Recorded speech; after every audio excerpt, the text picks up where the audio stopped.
कर दिया। चलो, welcome back to my YouTube channel online English Gurukul. तो आपका स्वागत है आप लोग का हमारे इस YouTube channel online English Gurukul में। तो पिछले वीडियो में मैंने आपको बताया था कि पास्ट का स्पेसिफिक टाइम, क्या हमने बताया था भाई साहब? पास्ट का स्पेसिफिक टाइम। तो पास्ट का स्पेसिफिक टाइम में to mention a past specific time हमने बताया था present perfect versus past indefinite. तो प्रेजेंट परफेक्ट क्या बताने का काम करता है? Recently completed action. Recently completed action मतलब जो काम अभी अभी कंप्लीट हुआ, और पास्ट का स्पेसिफिक टाइम पे कंप्लीट हुआ वो क्या हुआ? Past indefinite. कोई दिक्कत वाली बात नहीं। तो चलिए इसके बाद आगे पढ़ाते हैं। तो चलते हैं आज पास्ट परफेक्ट, उसके कीवर्ड्स मैंने सारी चीज कंप्लीट करा दिया था। आज चलते हैं past perfect present perfect continuous, माफ़ कीजिएगा, प्रेजेंट परफेक्ट कॉन्टिन्यूअस। अब मैं आपकी वीडियो सारा बैक टू बैक, चाहे आप मुझे फेसबुक, इंस्टाग्राम, चाहे आप मुझे Facebook 2-4 ID, Instagram INSTA Instagram पे खोज सकते हो, या फिर आप लोग मुझे यूट्यूब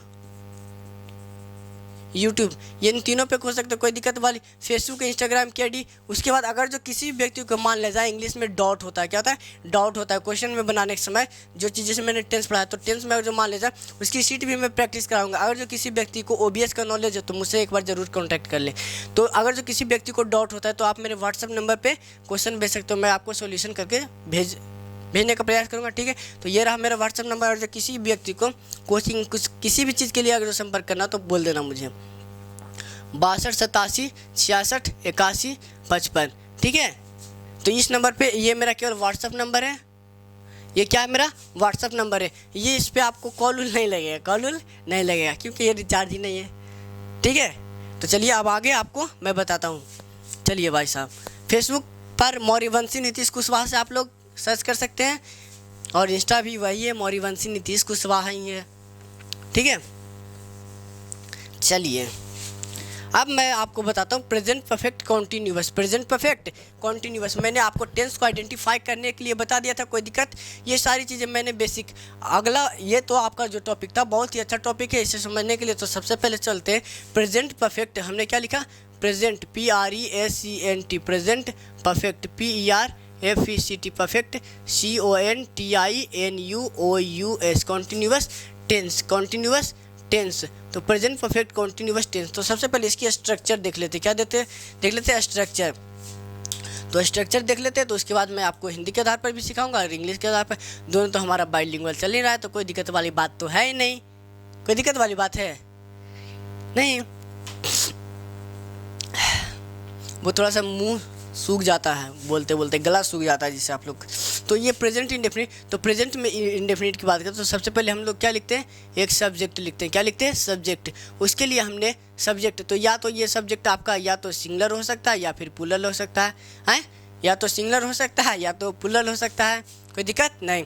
उसके बाद हम लिखते हैं प्रेजेंट के लिए, प्रेजेंट की टाइम के लिए हमने एक बहुत ही प्यारा सा हेल्पिंग वर्ब हैव के पास आया। किसके पास हमने आया? हैव। तो प्रेजेंट की टाइम के लिए क्या होता है? Have first form of verb, present का टाइम दिखाता है। सेकेंड फॉर्म हैड हो गया, थर्ड फॉर्म हैड होता है। तो प्रेजेंट की टाइम के लिए हम लोग किसके पास आए? हैव या फिर हैज, इसी का सिंगुलर फॉर्म हैज हो गया, कोई दिक्कत वाली बात नहीं। उसके बाद क्या लिखा है? परफेक्ट। तो परफेक्ट के लिए हमें क्या चाहिए? थर्ड फॉर्म ऑफ वर्ब चाहिए। क्या चाहिए? थर्ड फॉर्म ऑफ वर्ब चाहिए। तो थर्ड फॉर्म ऑफ वर्ब के लिए हमने परफेक्ट के पास आए बी के पास। किसके पास आए? बी के पास। तो बी की बात करें तो बी का फर्स्ट फॉर्म क्या हो गया? बी ही होता है। सेकेंड फॉर्म की बात करें तो सेकेंड फॉर्म क्या होता है? वाज वर होता है,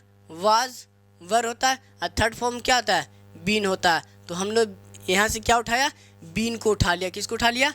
बीन को उठा लिया, कोई दिक्कत नहीं। उसके बाद क्या? कॉन्टिन्यूअस बनाने के लिए फर्स्ट फॉर्म ऑफ वर्ब के साथ क्या लगाते हैं? ING। कॉन्टिन्यूअस बनाने के लिए फर्स्ट फॉर्म ऑफ वर्ब के साथ क्या लगाते हैं? ING लगाते हैं। तो हमने फर्स्ट फॉर्म ऑफ वर्ब के साथ ING लगा दिया, कोई दिक्कत नहीं। उसके बाद जो भी लिखते हैं ऑब्जेक्ट लिखते हैं। क्या लिखते हैं? ऑब्जेक्ट। क्या लिखते हैं? ऑब्जेक्ट। उसके बाद डॉट सिंस या फॉर करके, फॉर करके हम लोग टाइम लिखने का काम करते हैं। Time word. अब ये किस तरह से, ये सारी चीज़ें मैं आपको समझाऊंगा, ठीक है? चलिए, हो गया। तो अब समझते हैं। सबसे पहले मैं आपको इसके आधार पर सिखा देता हूँ। सबसे पहले मैं आपके सामने लिखता हूँ। मैं 1 घंटे से टेंस पढ़ा रहा हूँ। चलिए मैं आपके सामने लिख रहा हूँ यहाँ से। मैं 1 घंटे से टेंस पढ़ा रहा हूँ। मैं 1 घंटे से टेंस पढ़ा रहा हूँ। अब एक बात बताओ, मैं 1 घंटे से टेंस पढ़ा रहा हूँ, 1 घंटे से टेंस पढ़ा रहा हूँ, ठीक है, कोई दिक्कत।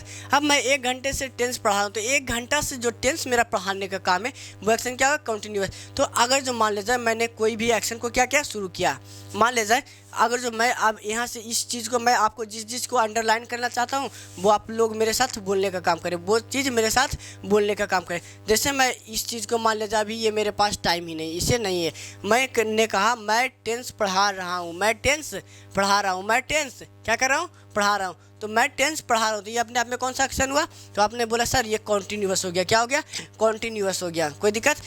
जब मैं इतना कहता हूँ मैं टेंस पढ़ा रहा हूँ, तो आपने बोला सर ये अपने आप में क्या हो गया, कॉन्टीन्यूअस, CONTINUOUS, कॉन्टीन्यूअस हुआ, कोई दिक्कत वाली बात नहीं हुई, कोई दिक्कत वाली बात नहीं हुई। तो आपने कहा 1 घंटे से मैं टेंस पढ़ा रहा हूँ, तो मतलब मेरा टेंस पढ़ाने का काम जारी है, कोई दिक्कत वाली बात नहीं, ठीक है। हाँ, तो चलो फिर से आराम से देखते हैं। तो ये हो गया। उसके बाद मैं कहता हूँ अब कितना देरी से, 1 घंटा से। मान ले जाए मैंने कहा मैं 1 घंटा से टेंस पढ़ा रहा हूँ, तो मान ले जाए मैंने यहाँ से कोई भी काम करना स्टार्ट किया, यहाँ से एक काम करना स्टार्ट किया और यहाँ पे ख़त्म किया, यहाँ पे क्या ख़त्म किया। तो इसके यहाँ से मान ले जाए स्टार्ट किया, यहाँ पे ख़त्म किया, तो इसके बीच वाला एक्शन क्या हो गया, गोइंग ऑन रहेगा, इसके बीच वाला एक्शन गोइंग ऑन रहे।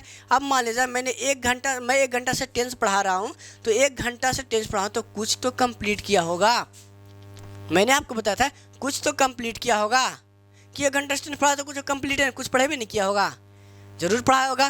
तो यही तो हुआ कॉन्टीन्यूअस। तो ये तो हो गया आपने कुछ तो कंप्लीट किया। तो कंप्लीट को बताने के लिए क्या होता है, परफेक्ट। तो यही तो बना कि perfect continuous, PERFECT, perfect continuous, perfect continuous. अब इसे समझते हैं, ये हो गया, कोई दिक्कत नहीं। तो ये 1 घंटा से, तो 1 घंटा में इसने मान लेता है, अब इसे टाइम लाइन पर सीखते हैं, क्या टाइम लाइन पे।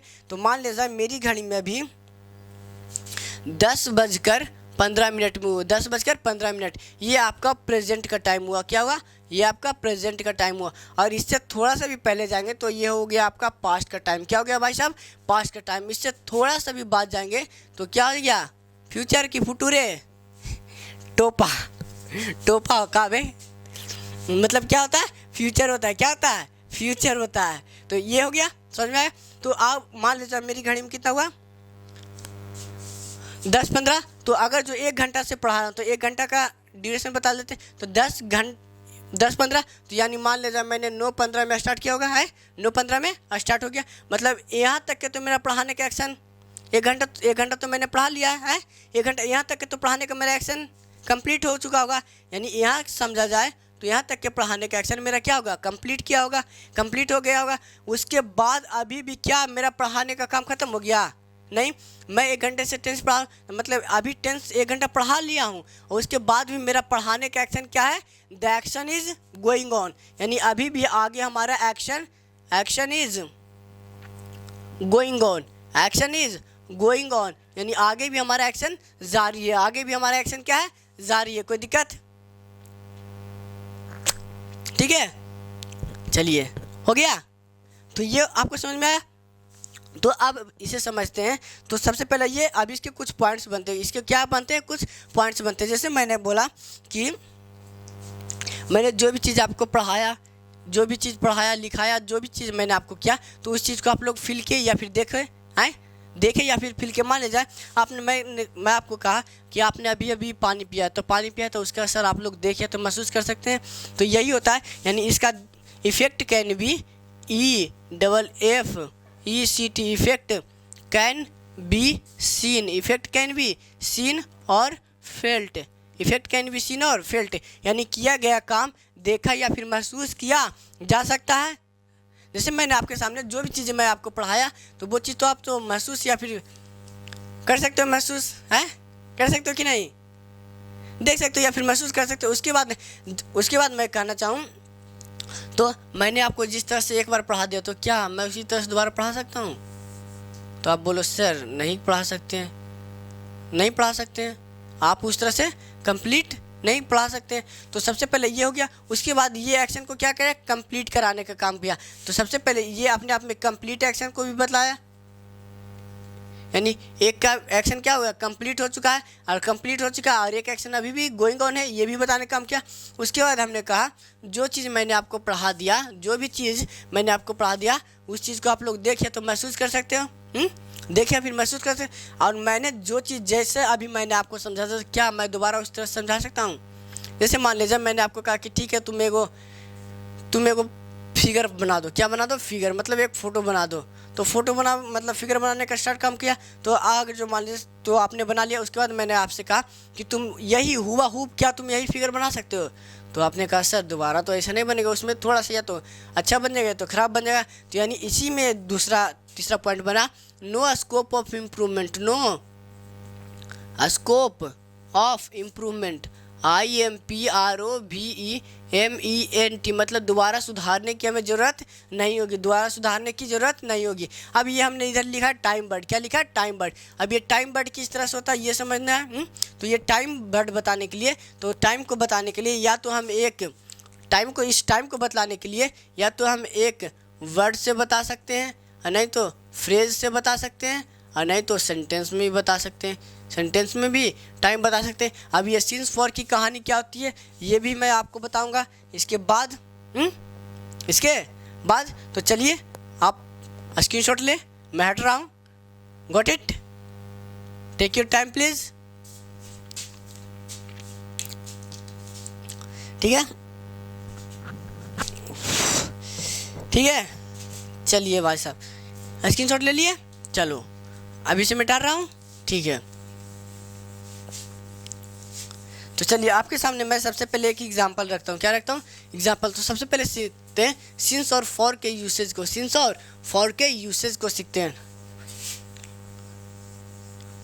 ठीक है, सिंस और फॉर के यूसेज को सीखते हैं, सिंस और फॉर के यूसेज। तो सबसे पहले सीखते हैं usage of since, usage of since. तो सबसे पहले सीखते हैं USAGE, usage of since. Since का यूज़ सीखना है, सिंस का यूज़ सीखना है। तो 1 घंटे से तो आप उसके इंक्लूड करें तब, तो इसका मतलब से निकलता है, मीनिंग आप लोग निकालते हो, लेकिन सिंस के यूसेज सबसे पहले सीखते हैं। तो सिंस का यूसेज में सबसे पहले करता है, ये सिंस बताने का काम करता है पॉइंट ऑफ टाइम। क्या? Point of time. ये क्या बताने का मतलब? पॉइंट या फिर specific time, SPECIFIC, specific time, specific time. अब कोई भी स्पेसिफिक टाइम हो जाए, डे हो जाए, डेट हो जाए, मंथ हो जाए, ईयर हो जाए, सीजन हो जाए, वेदर हो जाए, कुछ भी हो जाए, एक स्पेसिफिक टाइम हो जाए। क्या हो जाए? स्पेसिफिक टाइम हो गया। तो जैसे मैं स्पेसिफिक टाइम की बात करूं तो ये कोई होने के लिए डे भी हो सकता है, या फिर कोई डेट भी हो सकता है, या फिर कोई मंथ भी हो सकता है, या फिर कोई वीक भी हो सकता है, या फिर कोई वेदर भी हो सकता है, ETC, यानी कोई भी टाइम वर्ड हो सकता है, कोई भी टाइम वर्ड हो सकता है। जैसे मैंने लिखा 1947, तो 1947 की बात करें तो ये एक स्पेसिफिक टाइम हुआ है, स्पेसिफिक टाइम हुआ। इसकी बात करें तो ये 1947 में हमारा देश क्या होता है? आज़ाद हुआ था। एक स्पेसिफिक टाइम की बात कर रहा है तो हमारे पास ये स्पेसिफिक टाइम हुआ, तो इसके साथ क्या लगाओगे? सिंस की फॉर। तो आपने बहुत अच्छा बोला। क्या बोला सर? सिंस लगा देंगे। क्या लगा देंगे? सिंस। जैसे मैंने बोला मंडे। क्या बोला? Monday, day not day. तो मंडे के पहले क्या लगा? सिंस या मंडे। क्या हमने लिखा? मंडे। तो सिंस या फिर फॉर लिखो है। तो मंडे अपने आप में एक डे हुआ, तो इसके साथ आपने लगा दिया। क्या लगा दिया? सिंस। कोई दिक्कत वाली बात नहीं। जैसे मैंने लिखा जनवरी, ये मैं नॉर्मल चीज़ JANUARY, जनवरी। उसके बाद हार्ड लिखते हैं जनवरी। जनवरी अपने आप में नेम ऑफ मंथ हुआ, तो ये इसके साथ आपने सिंस लगा दिया। पहले तो ये हो गया। उसके बाद दूसरे कैटेगरी की बात करें तो parts of a day, parts of a day. क्या हमने कहा? पार्ट्स ऑफ अ डे, मतलब दिन के भी भाग होते, दिन के भी भाग होते हैं। जैसे मैंने लिखा मॉर्निंग, MORNING, मॉर्निंग। तो मॉर्निंग किसका पार्ट है? तो डे का पार्ट हुआ, तो आप लोग क्या कहोगे? Since morning. जैसे मैंने लिखा आफ्टरनून, मैंने क्या लिखा? Afternoon, afternoon. तो आप लोग क्या बोलोगे? Since afternoon. सिंस ये अपने दिन का भाग है। डस्क हो गया, स्वान हो गया, तो ये सारे क्या हो गए? दिन के भाग होते हैं, पार्ट्स ऑफ अ डे होते हैं, दिन के भाग होते हैं। ठीक है, इसे हो गया। उसके बाद इधर लिख देता हूँ, दिख रहा है। तो चलिए, ये तो दूसरा पॉइंट हो गया। इसके बाद तीसरे पॉइंट की बात करें तो तीसरा होता है stages of life, STAGES, stages of life मतलब जीवन की अवस्था। जीवन की अवस्था के साथ हम लोग भी, जैसे अभी मान लीजिए अभी मैं कौन सा हूँ, किशोरावस्था। उसके बाद आप लोग क्या हो जाएंगे, चलिए ये हो गया। जैसे मैं लिखता हूँ चाइल्डहुड, क्योंकि हमने बोला CHILD, चाइल्डहुड। तो सिंस चाइल्डहुड एक अवस्था है, तो सिंस चाइल्डहुड है। उसके बाद मैं चौथे की बात करूँ तो चौथा बताने का काम करता है नेम ऑफ इवेंट या तो अकेजन, नेम ऑफ इवेंट या फिर अकेजन, ठीक है।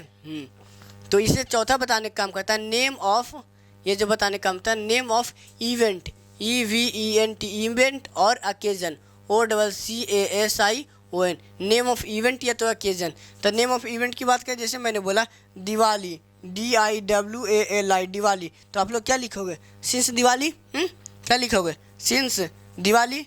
जैसे मैंने लिखा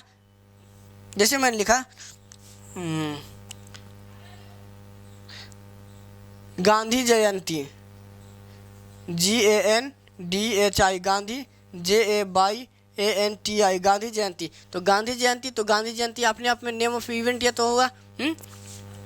तो ये अपने आप में क्या हो गया, तो सिंस हो गया। क्या हो गया, सिंस। जैसे मैं आपके सामने और लिखता हूँ सिंस दुर्गा पूजा, सिंस सरस्वती पूजा। ये सारे बहुत सारी चीज़ें होती हैं जिनके साथ आप लोग सिंस का यूज़ करते हैं। उसके बाद मैं आपको सिंस और फॉर से रिलेटेड क्वेश्चन भी कराऊंगा। तो अभी मैं आपको सिंस और फॉर को कराता हूँ, ठीक है। दिख रहा है, हाँ तुम ही को बोल रहे हैं, जो लाल टी शर्ट पहने हुआ है ना, तुम्ही को बोल रहे हैं, दिख रहा है ना, समझ में आ रहा है ना। चलो उतार लो, मतलब take your time please, got it. चलो हो गया। अब सीखते हैं फॉर के यूसेज को। किसको सीखते हैं, फॉर के यूसेज को सीखते हैं। और इंग्लिश को सीखने का जहाँ तक कि मेरा एक्सपीरियंस कहता है, जो मैं अपने टीचरों से सीखा हूँ, गोपाल वर्मा, जयदीप सिंह, इन सब से कहता है, तो ये सारे टीचर ऐसे होते थे जिन्होंने हमें रियल लाइफ से जोड़कर, ये जो टीचर होते हैं कुछ ऐसे भी होते हैं, मैं किसी की बुराई नहीं, लेकिन कुछ ऐसे होते हैं जो सीधे बच्चों को रटा देता है रूल कि ये रूल होता है। रूल कुछ नहीं होता है इंग्लिश में, रूल कुछ नहीं होता, सीधे लॉजिकली समझते जाओ, आपका लॉजिक काम करता है इसमें। आप जितना अच्छा सोचेंगे उतना अच्छा आपकी इंग्लिश होगी, उतनी अच्छा आपकी इंग्लिश होगी, ठीक है। चलिए अब इसके आगे लेके चलते हैं। तो अभी लिखते हैं यूसेज ऑफ फॉर। तो दूसरा पार्ट की बात करें तो यूसेज ऑफ फॉर का यूज सीखना है, तो फॉर को पहला कहा जाता है इंडेफिनिट ड्यूरेशन। टू में indefinite, INDEFINIT, indefinite, DURATION, indefinite duration. क्या हुआ, इंडेफिनिट ड्यूरेशन। अब ये इंडेफिनिट ड्यूरेशन क्या होता है बताओ। इंडेफिनिट ड्यूरेशन का मतलब, जैसे मान लीजिए आपका कोई दोस्त मिला, तो आपने उससे बोला ए भाई तू बहुत दिन के बाद मुझसे मिला, तो उस व्यक्ति ने पूछा कितने दिन के बाद, तो आपने बोला बहुत दिन के बाद। वो बोला कितने दिन के बाद, अरे बहुत दिन के बाद तू हमको दिखाई दिया। कितने दिन के बाद, ससुरनाथ जब बोल रहे हैं कि बहुत दिन के बाद, तो तुमको बार बार क्या पूछ रहा है बे। अच्छा तुमसे हम पूछ रहे हैं ना कि कितने दिन के बाद, तो यानी ये पता ही नहीं चलता कि ये कब बोल रहा है, इंडेफिनिट है।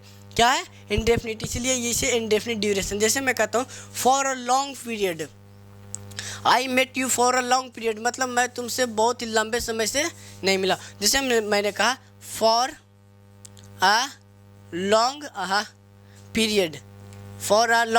पीरियड, मतलब इसके साथ अ लॉन्ग पीरियड की बात करते हैं तो बहुत लंबे समय होता है, तो ये इंडेफिनिट ड्यूरेशन हो, तो इसके साथ फॉर अपने आप में सही हुआ, कोई दिक्कत नहीं। उसके बाद मैं दूसरे की बात करूँ तो दूसरा बताने का काम करता है न्यूमेरल। न्यूमेरल दूसरा होता है जो numeral plus time word, NUMERAL, numeral plus time word. क्या आपने बोला, न्यूमेरल प्लस टाइम वर्ड। तो टाइम वर्ड होने के लिए एक भी सेंटेंस में एक वर्ड हो सकता है, नहीं तो फ्रेज हो सकता है, सेंटेंस हो सकता है, कोई दिक्कत वाली बात नहीं। Numeral plus time word. अब ये न्यूमेरल क्या होता है, तो न्यूमेरल होता है अंकों को शब्दों में लिखना। क्या करता है न्यूमेरल। जैसे मैंने आपको बोला 2 लिख के दिखाओ, तो आप लोग किस तरह से लिखोगे, TWO 2 लिखोगे तो अंकों का शब्दों में लिखना। जैसे मैंने लिखा 2 डेज, 2 डेज, तो 2 अपने आप में क्या होगा, न्यूमेरल, और ये डे अपने आप में क्या हो गया, टाइम वर्ड। तो आप इसके साथ क्या यूज करोगे, सिंस, नहीं नहीं नहीं, फॉर। जैसे मैंने कहा, जैसे मैं कहता हूँ, जैसे मैंने कहा many days, many days, many days, तो मेनी अपने आप में क्या, तो बहुत दिनों से, बहुत दिनों से, तो ये भी तो अपने आप में एक संख्या क्यों बताने का काम कर रहा है, तो हमने इंडेफिनिट भी बता सकते हैं। तो ये अपने मेनी डेज, और डेज क्या हुआ, एक टाइम वर्ड हुआ। जैसे मैंने कहता हूँ 5 week after, 5 week, 5 week before, 5 week before, तो बात कब की कर रहा है, तो 5 अपने आप में क्या हुआ, न्यूमेरल हो गया, और उसके बाद वीक मतलब सप्ताह, तो 5 सप्ताह पहले की बात कर रहा है, तो ये अपने आप में क्या हो गया, तो इसके साथ क्या यूज करोगे। जैसे मैं कहता हूँ, जैसे मैं कहता हूँ 2 आवर्स, 2 आवर्स, 2 आवर्स, तो 2 अपने आप में क्या हुआ, तो 2 न्यूमेरल हुआ, आवर अपने आप में टाइम हुआ, तो इसके साथ क्या यूज करोगे, फॉर यूज करोगे। ये हो गया। उसके बाद होता है तीसरा होता है कैलकुलेटेड टाइम। क्या होता है, calculated time, CALCULATED, calculated time. जैसे मैंने लिखा आ सेंचुरी, CENTURY, आ सेंचुरी, क्या लिखा, आ सेंचुरी, क्या लिखा, आ सेंचुरी, तो ये कैलकुलेटेड टाइम। सेंचुरी का मतलब क्या होता है, शताब्दी, 100 वर्षों का समाहार, तो ये हो गया। तो ये इसके साथ क्या यूज़ करोगे, फॉर यूज़ करोगे। ये तीसरा हो गया। उसके बाद होता है चौथा, तो चौथा कहता है अगर आर्टिकल लगाओ, क्या लगाओ, आर्टिकल, ARTICL, आर्टिकल, आर्टिकल किसी भी अथी के पहले ARTICLE, आर्टिकल लगाओ, आर्टिकल प्लस टाइम वर्ड हो, आर्टिकल प्लस टाइम वर्ड हो, आर्टिकल प्लस टाइम वर्ड हो, तो आँख मून के इसके साथ फॉर लगा देना, इसके साथ क्या लगा देना, फॉर लगा देना, क्या लगा देना, फॉर लगा देना, क्या लगा देना, फॉर लगा देना। आर्टिकल, तो आर्टिकल कौन कौन कौन हो गया, तो अभी नॉर्मल से ए एन और द, एन द, लेकिन इसमें भी एक कंडीशन अप्लाई होता है कि अगर जो कोई उसमें पास्ट का कोई वर्ड दिख जाए, पास्ट का कोई कीवर्ड दिख जाए, पास्ट का कोई भी, जैसे मैंने लिखा द 2 डेज, जैसे मैंने लिखा the 2 days, the 2 days, the 2 days, तो ये अपने अपने तो द लगा हुआ है। जैसे मैंने लिखा द लास्ट वीक लिखा, जैसे मैंने कहा द लास्ट वीक, तो लास्ट वीक की बात करें तो इतना की बात करें तो ये स्पेसिफिक टाइम हुआ, लास्ट वीक मतलब पिछला सप्ताह, ये स्पेसिफिक टाइम, तब तो सिंस होगा। लेकिन इसके साथ हमने क्या लगा दिया, आर्टिकल, तब क्या यूज़ कर दोगे, फॉर, तब क्या यूज़ कर दोगे, फॉर। लेकिन अब इसी को हमने कहा दिया द लास्ट वीक अगो, मैं अगर जो लगा देता हूँ यहाँ पे मैं लगा देता हूँ the last week, the last week ago, the last week ago, तब यहाँ पे क्या कहोगे, अगो लग गया, तो ये पास्ट का कीवर्ड सिंस हो गया, तो सिंस लगाएंगे, क्या लगाएंगे, सिंस। तो ये समझ में आ गया सिंस और फॉर। अब इससे रिलेटेड मैं आपको कुछ क्वेश्चंस कराऊंगा, ठीक है। चलिए आप इसे जल्दी स्क्रीनशॉट ले, टेक योर टाइम प्लीज़, ठीक है। रफ कर दूँ, तो चलिए अब मैं आपके सामने 2-4 क्वेश्चन कंस्ट्रक्ट करता हूँ, उसके बाद सही से सीख जाना है। चलिए भाई साहब, हो गया, चलो तो ये समझते हैं। तो अब इससे रिलेटेड क्वेश्चन करते हैं। जैसे हमने कहा सिंस और फॉर से 2 days ago, 2 days ago, 5 week, 5 week, उसके बाद मैंने कहा लास्ट वीक, उसके बाद हमने कहा last month, last month, time immemorial, time immemorial, IMMEMORIAL, time immemorial हो गया। उसके बाद मैंने कहा संडे, संडे, संडेज। उसके बाद मैं कहता हूँ ये हो गया, कोई दिक्कत नहीं। उसके बाद मैं आपके सामने लिखना चाहूँ तो 2 डेज, 2 डेज आफ्टर होली आने वाली है, तो 2 days after Holi, 2 days after Holi, 2 days after HOLI Holi, 2 days after Holi, ये हो गया। उसके बाद मैं चाहूँ तो जैसे मैंने लिखा 5 days before, 5 days before 5 days before Diwali, DIWALI Diwali. अब इसे समझते तो अब इसे सिंस और फॉर के आधार पर सीखते हैं। तो सबसे पहले मैंने बताया ये टू अपने आप में क्या हुआ, तो टू अपने आप में न्यूमेरल हो गया और ये टाइम वर्ड, तब तो फॉर। लेकिन आगे हमने देखा ये पास्ट का कीवर्ड एक आ गया, तो हम इसके साथ क्या यूज कर देंगे, सिंस यूज किया, क्या सिंस। उसके बाद 5 अपने आप में न्यूमेरल और बिग क्या हो गया, टाइम वर्ड हो गया, तो क्या यूज़ करेंगे, फॉर का यूज़ करेंगे। उसके बाद हो गया लास्ट वीक, तो लास्ट एक अपने आप में लास्ट या पास्ट स्पेसिफिक टाइम हुआ, तो क्या यूज़ करोगे, सिंस यूज़ करोगे। उसके बाद मैंने कहा लास्ट मंथ, तो लास्ट हो चाहे पास्ट हो कोई दिक्कत वाली बात नहीं हो, तो ये भी अपने आप में क्या यूज़ हो जाएगा, सिंस यूज़ हो जाएगा। उसके बाद कहा टाइम इमेमोरियल, टाइम इमेमोरियल का मतलब वो समय जिसे आप भूल नहीं सकते, वो समय जिसे आप भूल नहीं सकते, तो आपके लिए वो समय कैसा हुआ, खास हुआ, तो खास हुआ, स्पेसिफिक हुआ, तो इसे साथ सिंस। अब इसके साथ दो तरह से एरर एग्जामिनर देता है, एक तो इस तरह से लिख देगा आपको टाइम्स इमेमोरियल, IMMEMORIAL इमेमोरियल, तो टाइम्स इमेमोरियल होता ही नहीं, और एक होता है immemorial time, IMMEMORIAL immemorial time, तो ये दोनों ही नहीं होता, ये दोनों ही गलत होता है, ये दोनों ही गलत होता है। उसके बाद मैंने कहा संडे पार्ट ऑफ संडे, एक डे हो गया, पास्ट का स्पेसिफिक डे, ये डे हो गया, तो इसके साथ हमने क्या कहा, सिंस यूज किया। उसके बाद संडेज, अब मान लीजिए आपका कोई दोस्त मिला, तो हमने उससे कहा ठीक है भाई संडे को मिलते हैं, तो ये इस संडे भी नहीं आया, तो इस व्यक्ति ने कहा ठीक है अगला संडे मिलते हैं, तो मैंने इससे फिर से कहा कि अगला संडे मिलते हैं, तब ये अगला संडे आया, मैंने इससे कहा कि ठीक है भाई संडे के मिलते हैं, तू बहुत दिन के बाद मिला तो संडे के फिर से मिलते हैं, तो इसने कहा कि ठीक है भाई, तो ये इस संडे भी नहीं, इस संडे भी नहीं, इस संडे भी नहीं, इस संडे, तो अगला संडे वो आया, तो आप उसे कहते हैं कि मैंने तेरा इतना संडे वेट किया, तो आप उसे क्या करने का काम करें, कैलकुलेट करने का काम करो। मैंने तेरा 4 संडे वेट किया, उस 5वां में तू आया था, कैलकुलेट करने का काम करें, तो कैलकुलेटेड टाइम के लिए फॉर यूज़ करते हैं। अब 2 डेज आफ्टर होली, अब ये दोनों में से मेन टाइम क्या है, 2 डेज आफ्टर होली की होली के 2 दिन बाद की होली, तो आपने कहा कि सर होली के 2 दिन के बाद की बात करा, तो 2 अपने आप में न्यूमेरल और डेज, तो इसके साथ आपने क्या यूज़ किया, फॉर। उसके बाद 5 डेज बिफोर दिवाली, दिवाली के 5 दिन पहले की दिवाली, इसमें मेन टाइम क्या हुआ, तो दिवाली के 5 दिन पहले, ठीक है, कोई दिक्कत नहीं, तो आप लोग क्या यूज़ करोगे, फॉर यूज़ करोगे। चलिए आपका यहीं पे मैं समापन करता हूँ, लव यू टू ऑल। आप सभी से मेरा एक ही अनुरोध है कि आप इस सेशंस को जितना से जितना शेयर कर सकते हैं शेयर करें, ज़रूर से ज़रूर करें, ताकि मैं उन लोगों के पास भी ज़रूर पहुंच पाऊँ जिन्हें इंग्लिश से डर लगती है। धीरे धीरे मैं आपको इस इंग्लिश के डर को ख़त्म कर दूंगा और एकदम गोपाल वर्मा जयदीप सर के जैसा ही पढ़ाऊँगा। ये दोनों ही मेरे इंस्पिरेशन है, तो मैं आपको पहले भी कह देता हूँ, ठीक है। और आपका जीएस बायोलॉजी भी धीरे धीरे मैं आपको सारा चीज़ कवर कराऊंगा और सारे चीज़ बहुत ही अच्छे फ्लो में कराऊंगा। ऐसा नहीं कि आधा ये करा दिया आधा वो करा दिया, नहीं, अच्छे तरीके से जो सब्जेक्ट मैं पकड़ूंगा वो सब्जेक्ट पूरा फुली पढ़ना है, ठीक है। चलिए तो मिलते हैं अगले वीडियो में, बाय।